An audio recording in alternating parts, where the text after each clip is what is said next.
কিছু কিছু সাধারণ জিনিস থেকে এতটাই সুন্দর অসাধারণ জিনিস বানানো যায় তা কিন্তু না বানালে বিশ্বাসই হবে না। সেরকম সাধারণ জিনিস দিয়ে কিন্তু আজকের একটা অসাধারণ রেসিপি তোমাদের সাথে শেয়ার করব, যেটা কিন্তু খেতে অসাধারণ হয়েছিল। আজকে বানিয়েছিলাম কাঁঠাল বীজের ভর্তা। তো এর আগে আমি একটা ভর্তার রেসিপি শেয়ার করেছিলাম, যেটা হলো ইলিশ মাছের লেজ ভর্তা। তো তার সাথেই কিন্তু এই রেসিপিটা আমি সেদিন বানিয়েছিলাম, তো সেটাই আজকে দেখে নেব। তো প্রথমেই এখানে আমি 1 বাটির মতো কাঁঠাল বীজ নিয়েছি, তার মধ্যে লবণ আর জল দিয়ে কিন্তু বেশ কিছুক্ষণ সিদ্ধ করে নিয়েছি। তারপর এখানে একটা তাওয়ার মধ্যে আমি একটা মিডিয়াম সাইজ পেঁয়াজ আর বেশ কয়েকটা রসুনের কোয়া ভেজে নিয়েছি। তার সাথে সাথে এখানে কয়েকটা কাঁচা লঙ্কা এবং শুকনো লঙ্কাও ভেজে নেব। ভর্তায় কিন্তু এই পেঁয়াজ, রসুন, লঙ্কা এগুলো কিন্তু খুব ইম্পর্টেন্ট। এগুলোর জন্যই কিন্তু একটা অসাধারণ টেস্ট চলে আসে।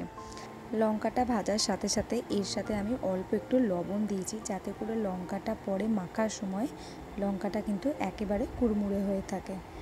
প্রায় 15 থেকে 20 মিনিট পর দেখুন বীজটা মোটামুটি সিদ্ধ হয়ে গেছে। এরপর এখানে আমি বীজটা খুব ভালো করে ছাড়িয়ে নেব।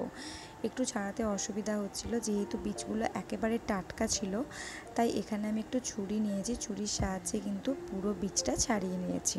পাকা কাঁঠাল ভাঙার পর এই বীজটা ভালো করে কিন্তু বের করে ধুয়ে প্রায় 3 থেকে 4 দিন খুব ভালো করে শুকিয়ে নিলে খুব ভালো করে কিন্তু খোসাগুলো ছাড়িয়ে।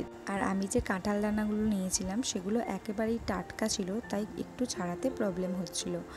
তো তারপর এখানে রসুন ভাজা, শুকনো লঙ্কা আর কাঁচা লঙ্কা ভাজা ছাড়ানো বীজগুলো রেডি করে নিয়েছি।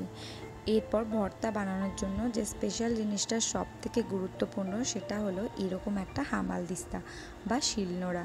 তো আমি এখানে একটা ছোট্ট হামালদিস্তা নিয়েছি, যেটার মধ্যে কিন্তু লঙ্কা আর রসুনটা খুব ভালো করে একটু থেতো করে নিয়েছি। একেবারে কিন্তু মিহি পেস্ট করিনি, এটা একটু দানা দানা রেখেছি। আর এই রকমভাবে হামালদিস্তায় বাটার কারণে কিন্তু এই মশলাগুলোর মধ্যে একটা চিট আসে, তো সেটা কিন্তু খুব ইম্পর্টেন্ট।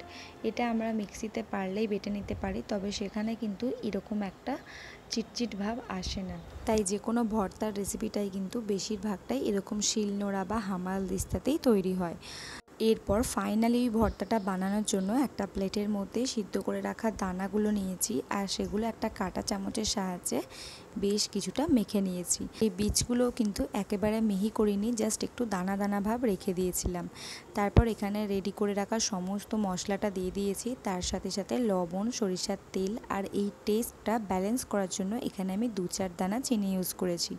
এরপর খুব ভালো করে মেখে নিতে হবে। একটু সময় নিয়ে সমস্ত মশলা খুব ভালো করে কিন্তু মিশিয়ে নিলেই আমাদের আজকের রেসিপি কাঁঠাল ভর্তা একেবারে রেডি। বিশ্বাস করুন, এরকম একটা সাধারণ রেসিপি কিন্তু আপনার খাওয়াটাকে একেবারে অসাধারণ করে দিতে পারে। গরম ভাতের সাথে এরকম একটু ভর্তা হলে কিন্তু আর কিছুই লাগবে না। আর এই সাধারণ রেসিপিটি যদি আপনাদের ভালো লেগে থাকে, তাহলে অবশ্যই বন্ধু বান্ধবদের সাথে শেয়ার করে দেবেন। আজকের মতো টাটা।